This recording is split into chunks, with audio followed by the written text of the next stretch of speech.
Okay, welcome to everybody out there.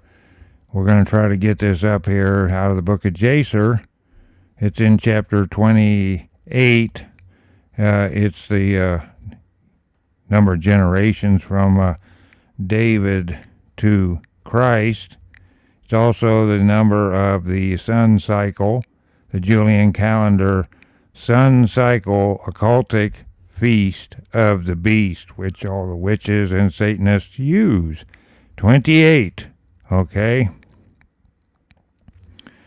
In verse 1, it's Isaac and the Philistines here. It says, in those days after the death of Abraham, in a year that the Lord brought a very heavy famine in the land, whilst the famine was raging in the land of Canaan, Isaac rose up to go down to Egypt on account of the famine, as his father Abraham had done. And here we have Christ in verse 2. And the Lord appeared that night to Isaac, and he said to him, do not go down to Egypt, but rise and go to Gerar, to Abimelech, king of the Philistines, and remain there till the famine shall cease. In 3, and Isaac rose up and went to Gerar, as the Lord commanded him, and he remained there a full year. And when Isaac came to Gerar, the people of the land saw that Rebekah, his wife, was of a beautiful appearance. And the people of Gerar asked Isaac concerning his wife. And he said, she is my sister. Does that sound familiar? She is my sister, just like his pappy Abraham. For he was afraid to say she was his wife, lest the people of the land should slay him on account of her. Now, folks, what's the chances of this happening intergenerationally? See, this is from the Lord. This is a test, or this is to what do you want to say? Admonish this king. And remember, this Abimelech is the son of. This is Junior. And it seems as though here that he has learned something from his father here. Okay, and as we go on here, in 5 it says, and the princes of Abimelech went and praised the woman to the king, but he answered them not, neither did he attend to their words. In 6, but he heard them say that Isaac declared her to be his sister. So the king reserved this within himself. Okay, so he has retained this. Okay, this did not blow over his head here. 7, and when Isaac remained 3 months in the land, Abimelech looked out at the window, and he saw, and behold, Isaac was sporting with Rebekah his wife. So that would be like, acting like husband and wife, maybe kissing, maybe, I don't know, dancing. Whatever it is, you could tell they were a couple. Okay, is sporting with Rebekah his wife. For Isaac dwelled in the outer house belonging to the king. So the king is what? Looking down on this. And notice how this harmonizes with the Old Testament there. So that the house of... So Rebekah his wife...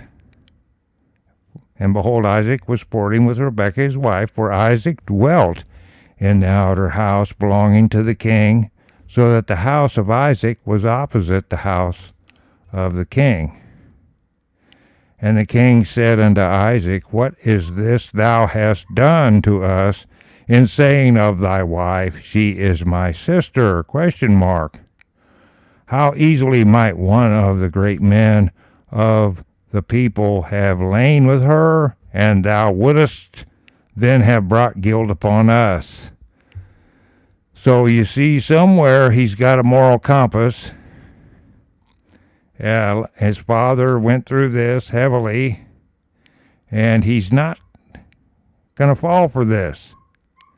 And notice the compass here about other people's wives. Now, come to our time, folks.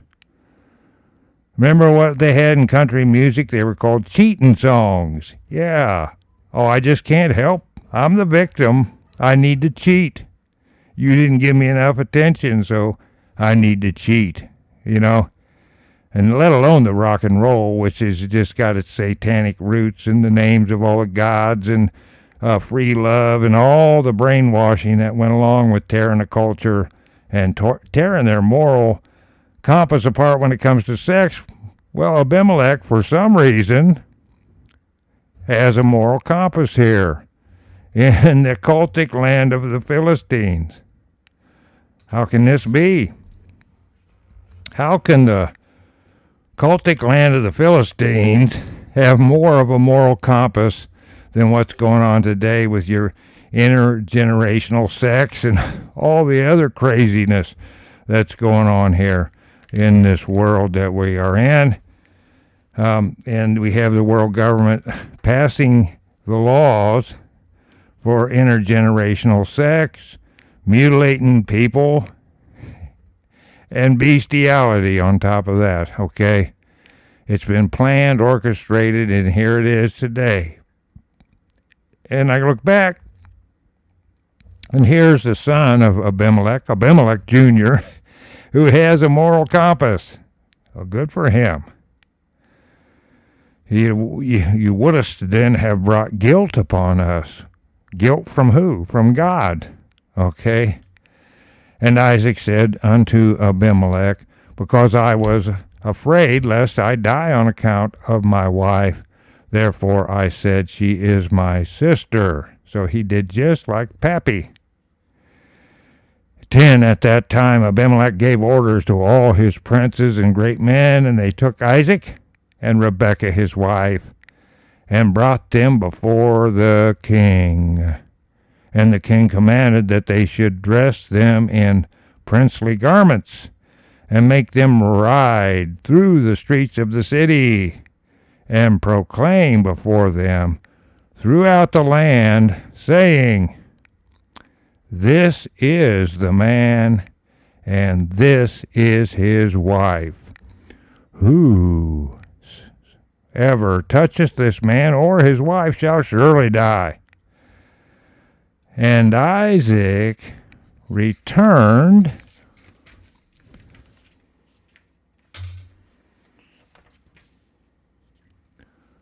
with his wife to the king's house.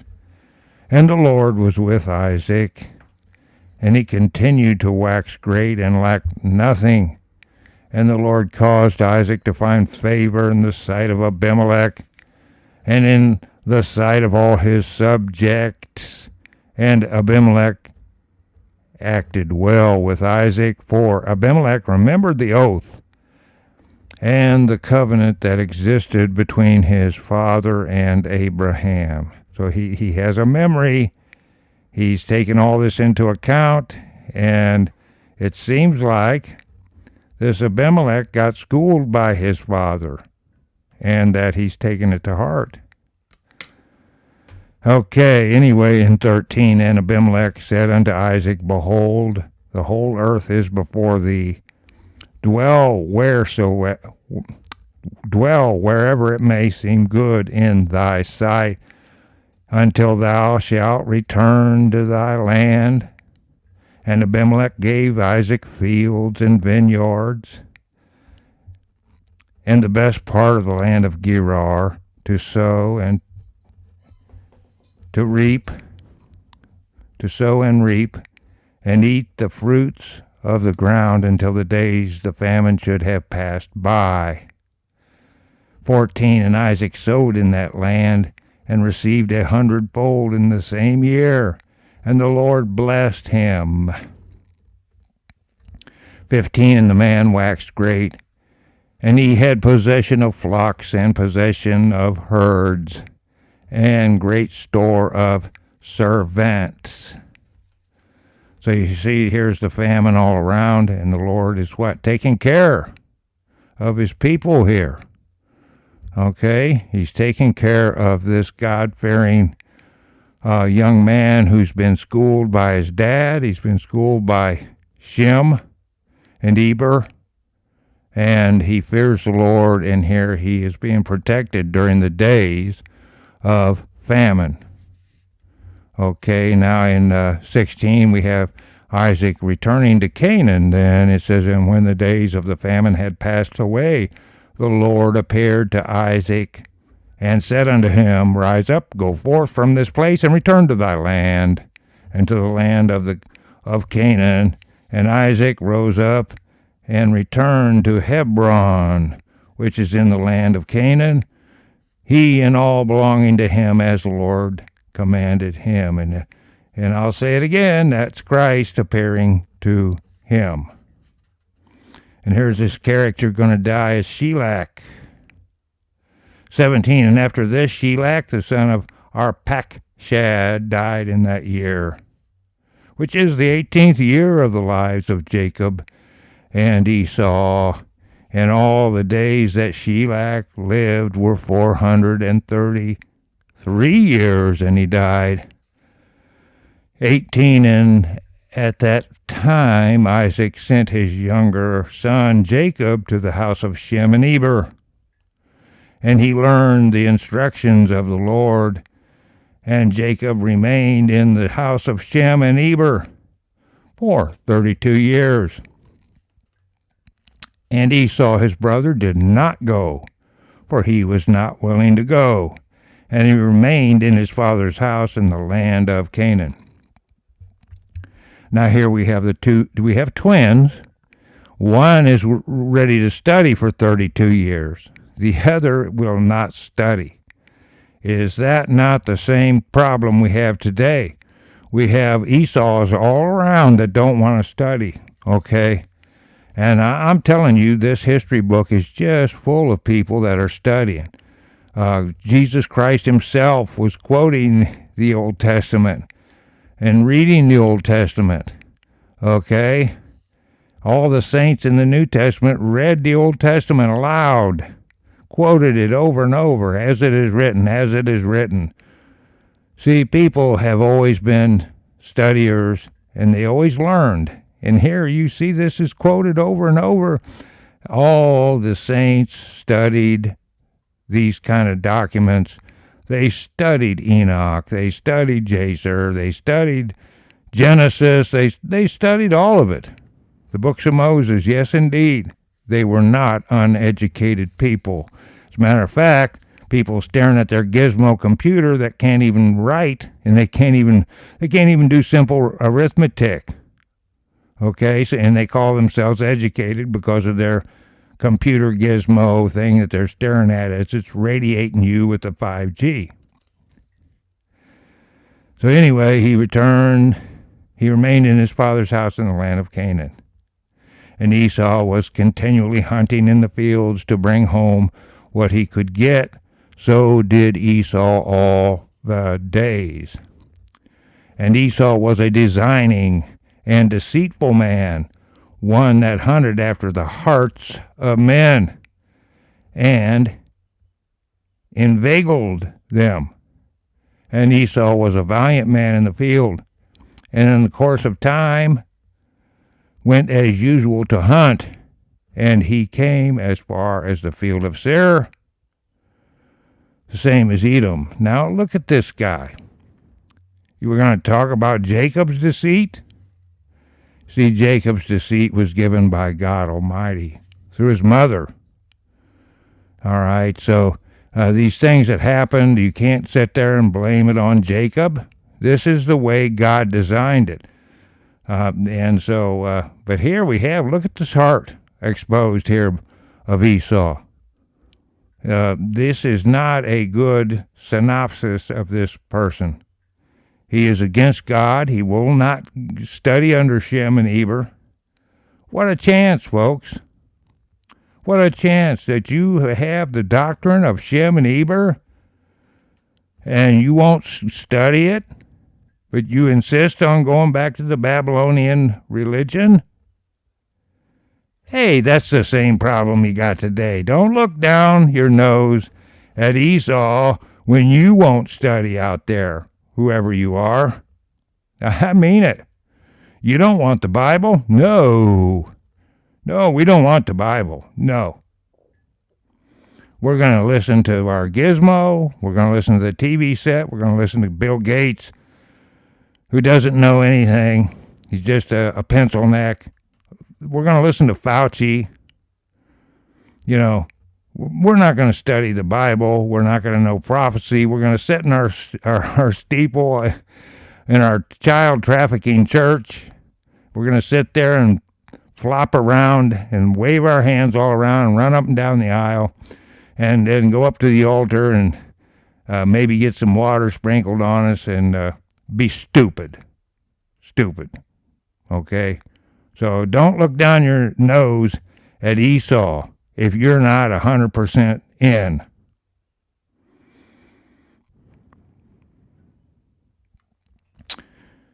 And look at this designing and deceit. That's deception. That's lying. That's deceiving people.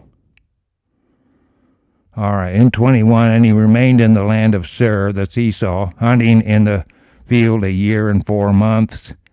And Esau saw in the land of Seir the daughter of a man of Canaan, and her name was Jehudith, the daughter of Beri, the son of Ephar, from the families of Heth, the son of Canaan. And Esau took her for a wife, and he came unto her. 40 years old was Esau when he took her, and he brought her to Hebron, the land of his father's dwelling place, and he dwelt there. Now here's one of our good teachers, our good studiers that helped many of the saints here. Son of Noah, Shem. And he's going to pass away. Here it says in 24, and it came to pass in those days, in the 110th year of the life of Isaac, that is in the 50th year of the life of Jacob. In that year died Shem, the son of Noah. Shem was 600 years old at his death. And when Shem died, Jacob returned to his father to Hebron, which is in the land of Canaan. And, in 26 here, and in the 56th year of the life of Jacob, people came from Haran, and Rebekah was told concerning her brother Laban, the son of Bethuel. For the wife of Laban was barren in those days, and bare no children, and also all his handmaids bare none to him.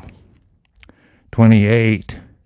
And the Lord afterward remembered Adonah, the wife of Laban, and she conceived and bare twin daughters. And Laban called the names of his daughters, the name of the elder Leah, and the name of the younger Rachel. And those people came and told these things to Rebekah, and Rebekah rejoiced greatly that the Lord had visited her brother and that he had gotten children. Now, here we are with Jacob, and this was from the Lord. So you can't sit here and say that Jacob was some deceitful person here in 29, because he certainly was not. He was one that obeyed his mother, His mother obeyed God Almighty, and they were all full of the Spirit of God. Listen, he didn't spend 32 years studying under Shem to be stupid. Okay, so he was not stupid and he was not deceitful. This is the way it was meant. Obviously, Christ's bloodline, and Christ's bloodline is no accident, folks, and the Lord would not let it just come in willy-nilly. Everything is directed by the Lord here. So here we have this, it's a very popular, and it's harmonizing really well with our Old Testament. And you'll recognize all this if this is new to you out there. In 29, it says in verse 1, "And Isaac the son of Abraham became old and advanced in days, and his eyes became heavy through age. They were dim and could not see. And it says, At that time Isaac called unto Esau his son, saying, Get, I pray thee, thy weapons, thy quiver and thy bow. Rise up and go forth into the field, and get me some venison, and make me savory meat. Bring it to me, that I may eat, in order that I may bless thee before my death, as I have now become old and gray-headed." 3, and Esau did so, and he took his weapon and went forth into the field to hunt for venison, as usual, to bring to his father as he had ordered him, so that he might bless him. And I tell you, some people have given us venison, and I see why this was such a savory meat, because the stuff that I've been given, we cooked it right up, and you're right, it is going to make your heart merry. That's good stuff, is it not, folks? The good deer meat. Anyway, on we go here. It says in 4, "And Rebekah heard all the words that Isaac had spoken unto Esau. And she hastened and called her son Jacob, saying, Thus did thy father speak unto thy brother Esau, and thus did I hear.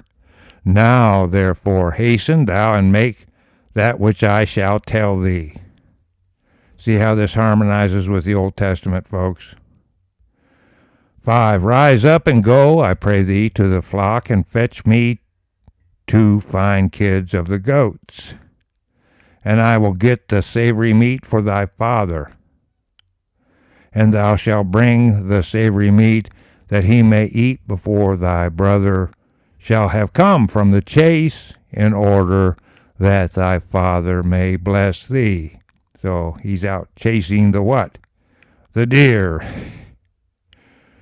In 6, "And Jacob hastened and did as his mother had commanded him.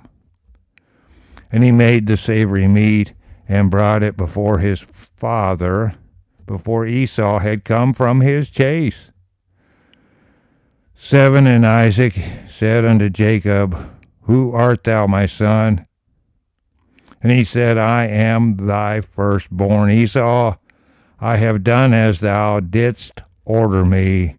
Now therefore rise up, I pray thee, and eat of my hunt, in order that thy soul may bless me, as thou didst speak unto me." Notice the family blessing here. That has somewhere disappeared in our culture today. See how important family and the parents and giving the blessing to the child here. How important that is. How much things have really changed here in the last days. Okay, in 8 it says, "And Isaac rose up, and he ate, and he drank, and his heart was comforted, and he blessed Jacob, and Jacob went away from his father, and as soon as Isaac had blessed Jacob, and he had gone away from him, behold, Esau came from his hunt from the field, and he also made savory meat, and brought it to his father to eat thereof, and to bless him. Period. 9. And Isaac said unto Esau, And who was he that has taken venison and brought it me, before thou camest, and whom I did bless? ? And Esau knew that his brother Jacob had done this, and the anger of Esau was kindled against his brother Jacob, that he had acted thus toward him. 10. And Esau said, Is he not rightly called Jacob? ? For he has supplanted me twice. He took away my birthright, and now he has taken away my blessing. And Esau wept greatly. And when Isaac heard the voice of his son Esau weeping, Isaac said unto Esau, What can I do, my son? Thy brother came with subtlety, and took away thy blessing. And Esau hated his brother Jacob on account of the blessing that his father had given him. And his anger was greatly roused against him. All right, in 11. And Jacob's going to go here to Eber, and that's the same people that are so learned in the doctrine, in the written word, etc. This Eber, Shem and Eber. And here we still have Eber. 11. And Jacob was very much afraid of his brother Esau, and he rose up and fled to the house of Eber, the son of Shem. And he concealed himself there on account of his brother. And Jacob was 63 years old when he went forth from the land of Canaan, from Hebron, and Jacob was concealed in Eber's house 14 years on account of his brother Esau. And he there continued to learn the ways of the Lord and his commandments, and that is the doctrine, folks. That is the same doctrine that is given to you and to I. So like I said, we're studiers, so we don't fall under this curse of Esau. Esau refuses the wisdom and understanding from the Lord, and he loves the doctrine of Babylon and surrounds himself with that. And that is witchcraft, sorcery, worship of Baal, Baliam, the whole shot, the whole gamut is in the mystery school of Babylon, and Esau has never left that. 12. And when Esau saw that Jacob had fled and escaped from him, and that Jacob had cunningly obtained the blessing, then Esau grieved exceedingly, and he was vexed at his father and mother. So here you are. You're going to hate your father and mother here over this. And he also rose up and took his wife and went away from his father and mother to the land of Seir. And he dwelt there.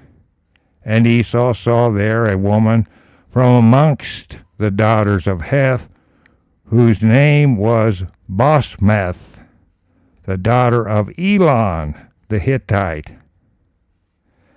And he took her for a wife in addition to his first wife. And Esau called her name Adah, saying, The blessing had in that time passed from him. 13. And Esau dwelt in the land of Seir 6 months, without seeing his father and mother. And afterward Esau took his wives and rose up and returned to the land of Canaan. And Esau placed his 2 wives in his father's house in Hebron. Oh, yeah, and this is all harmonizing with the Old Testament. 14, and the wives of Esau vexed and provoked Isaac and Rebekah with their works. For they walked not in the ways of the Lord, but served their fathers' gods, little g, of wood and stone, as their father had taught them. And they were more wicked than their father. All right? So this is what I'm telling you. It's not any accident he put them here. And this is you cannot yoke with these people that are doing that. You can't yoke with somebody that has this type of religion, and this religion's here today. This little r religion. This worship of the sun and the moon and the stars and the sacrifice in the grove and the timetable of Satan and the astrology and making the shrines and the idols and the megaliths and the monoliths. Okay, and it hasn't went away, and you can't yoke with these people. Or the stupidity, the bird-cage liner thought school of Darwinism, atheism, which is nothing more than the bottom of the birdcage liner. Anyway, in 15, and they went according to the evil desires of their hearts, and they sacrificed and burnt incense to Balaam. And Isaac and Rebekah were weary of them. There's Baal, folks. There's Baal. It's another name for Lucifer. Just is. Say what you want. That's the truth. 16, and Rebekah said, I am weary of my life because of the daughters of Heth. If Jacob take a wife of the daughters of Heth, such as these which are of the daughters of the land, what good then is life unto me? All right, in 17, we have this birth here to Esau. It says, and in those days, Adah, the wife of Esau, conceived and bare him a son, and Esau called the name of the son that was born unto him Eliphaz.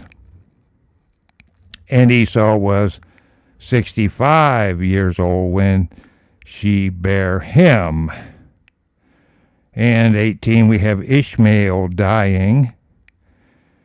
In 18, and Ishmael, the son of Abraham, died in those days in the 64th year of the life of Jacob. And all the days that Ishmael lived were 137 years, and he died. And when Isaac heard that Ishmael was dead, he mourned for him, and Isaac lamented over him many days. 20, here comes Jacob. He returns to Isaac. 20, and he's been studying now under Eber. In 20, it says, and at the end of 14 years of Jacob's residing in the house of Eber, Jacob desired to see his father and mother, and Jacob came to the house of his father and mother to Hebron. And Esau had in those days forgotten what Jacob had done to him in having taken the blessing from him in those days. 21, and when Esau saw Jacob coming to his father and mother, he remembered what Jacob had done to him, and he was greatly incensed against him, and he sought to slay him. Okay, you see here where murder of your own brother. Doesn't that go back to Adam and Eve? 22, and Isaac, the son of Abraham, was old and advanced in days, And Esau said, Now my father's time is drawing nigh that he must die. And when he shall die, I will slay my brother Jacob. 23, and this was told to Rebekah, and she hastened and sent and called for Jacob her son. And she said unto him, Arise, go, flee to Haran, to my brother Laban, and remain there for some time, until thy brother's anger be turned from thee, and then shalt thou come back. Okay, now, unfortunately, brother Laban here has got his share of the idolatry of Babylon in his closet. Here, you see how it's not a matter of bloodlines if you don't have the spiritual seed within you in the spirit. So we're going to run right into that. We're going to see what the problem is with Laban, and it's going to really add some details that we don't have in the Old Testament as it harmonizes between the Jasher book and the Old Testament. It's going to be great. So here he's sent to Laban. 24, and Isaac called for Jacob, and said unto him, Take not a wife from the daughters of Canaan, for thus did our father Abraham command us, according to the word of the Lord, which he commanded him, saying, Unto thy seed will I give this land, if thy children keep my covenant that I have made with thee. Then will I also perform to thy children that which I have spoken unto thee, and I will not forsake them. 25. Now therefore, my son, hearken to my voice, to all that I shall command thee, and refrain from taking a wife from amongst the daughters of Canaan. Arise, go to Haran, to the house of Bethuel, thy mother's father, and take unto thee a wife from there, from the daughters of Laban, thy mother's brother. And I tell you, this religion of Canaan, this mating with the fallen angels, worshiping the Nephilim, the Rephaim, the giants, building the megaliths, the timetable religion, the worship of the solstice, the equinoxes, the host of heaven, the phases of the moon and the sun, and the sacrifice in the grove. All that was entwined with all the daughters of Canaan and the sons of Canaan. 26, Therefore take heed lest thou shouldest forget the Lord thy God and all his ways in the land to which thou goest, and shouldest get connected with the people of the land, and pursue vanity and forsake the Lord thy God. And this happens to the majority of the offspring down the road, unfortunately. But when thou comest to the land, serve there the Lord. Do not turn to the right or the left from the way which I commanded thee, which thou didst learn. And that goes for us today, does it not? 28, And may the Almighty God grant thee favor in the sight of the people of the earth, that thou mayest take there a wife according to thy choice, one who is good and upright in the ways of the Lord. Once again, there's our doctrine. 29, And may God give unto thee and thy seed the blessing of thy father Abraham, and make thee fruitful, and multiply thee, and mayest thou become a multitude of people in the land whither thou goest, and may God cause thee to return to this land, the land of thy father's dwelling, with children and with great riches, with joy and with pleasure. And that's going to come true. There's going to be a remnant, spiritually connected, all of us, connected to Abraham. We are all grafted in that believe in Jesus Christ. All right, but here we go with Jacob. And he's going to visit Laban, but it's going to be lengthy, and it's going to be a trick and a trap. However, God's in control of this bloodline of Christ. In 30 it says, "And Isaac finished commanding Jacob and blessing him, and he gave him many gifts, together with silver and gold, and he sent him away, and Jacob hearkened to his father and mother. He kissed them and arose and went to Padan Aram.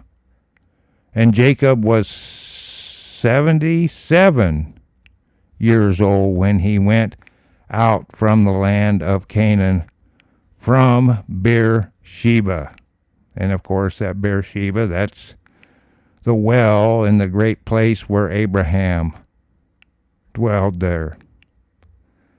31, when Jacob went away to go to Haran, Esau called unto his son Eliphaz, and secretly spoke unto him, saying, "Now hasten, take thy sword in thy hand, and pursue Jacob, and pass before him in the road, and lurk for him, and slay him with thy sword in one of the mountains, and take all belonging to him, and come back."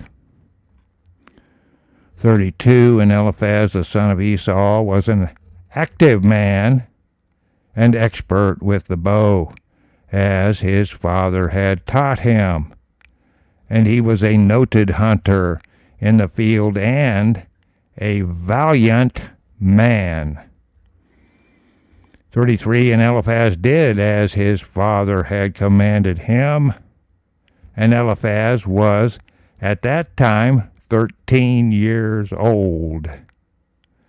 And Eliphaz rose up and went and took 10 of his mother's brothers with him, and pursued Jacob. 34, and he closely followed Jacob, and he lurked for him in the border of the land of Canaan, opposite to the city of Shechem.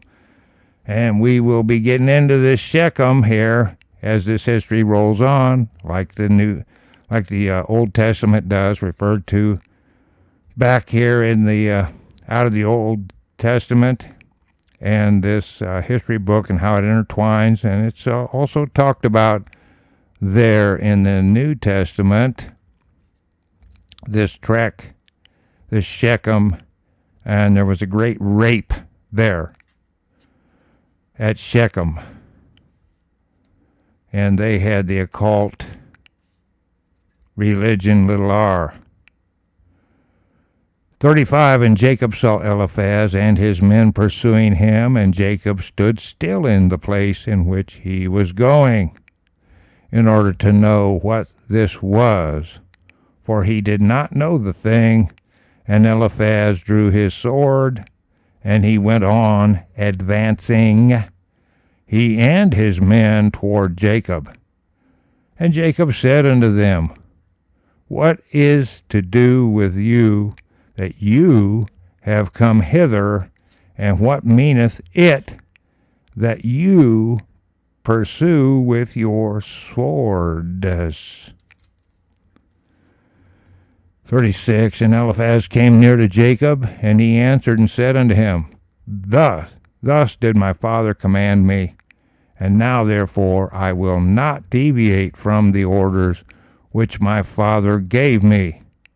And when Jacob saw that Esau had spoken to Eliphaz to employ force, Jacob then approached and supplicated Eliphaz and his men, saying to him, Behold, all that I have, and which my father and mother gave unto me, that take unto thee, and go from me, and do not slay me. And may this thing be accounted unto thee a righteousness. 38. Now see how the Lord's behind all this. 38. And the Lord caused Jacob to find favor in the sight of Eliphaz the son of Esau and his men. And they hearkened to the voice of Jacob, and they did not put him to death. And Eliphaz and his men took all belonging to Jacob, together with the silver and gold that he had brought with him from Beersheba. They left him nothing. 39. And Eliphaz and his men went away from him, and they returned to Esau, to Beersheba, and they told him all that had occurred to them with Jacob, and they gave him all that they had taken from Jacob. 40. And Esau was indignant at Eliphaz his son, and at his men that were with him, because they had not put Jacob to death. 41. And they answered and said unto Esau, because Jacob supplicated us in this matter not to slay him, our pity was excited toward him, and we took all belonging to him, and brought it unto thee. And Esau took all the silver and gold which Eliphaz had taken from Jacob, and put them by in his house. 42. At that time when Esau saw that Isaac had blessed Jacob, and had commanded him, saying, Thou shalt not take a wife from amongst the daughters of Canaan, and that the daughters of Canaan were bad in the sight of Isaac and Rebekah. 43.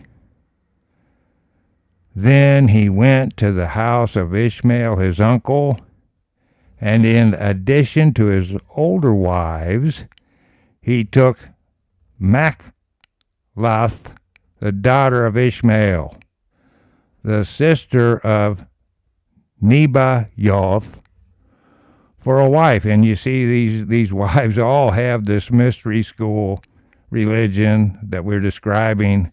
It's famous around the world. It's famous in the occult. It's renowned in the occult, folks. And here he does this just to spite his family. Now look here. He's angry at his son for not murdering his brother, and he hates his parents so badly he takes up the occult religion. Can we have any sympathy, friends, for Esau, who had the same opportunity to go study with Shem and Eber so that he could get his head on straight? I'll tell you, that's the same opportunity everybody has today. Because if it wasn't for the written word and the doctrine, which one of us would have our head on straight? So there's no excuse for Esau. He didn't go for the 32 years of studying. No. And it goes for everybody out here in the world. The Bible's across the firmament of the earth. And if you don't study, you are a wicked person, and that wicked person is a deceivable person, and you'll be deceived by this Antichrist. You have to study so that we don't end up here hating our son and hating our parents, all the above here, like Esau. Okay, folks, I'll get this up here. We'll study on. Hey, see you tomorrow. Bye.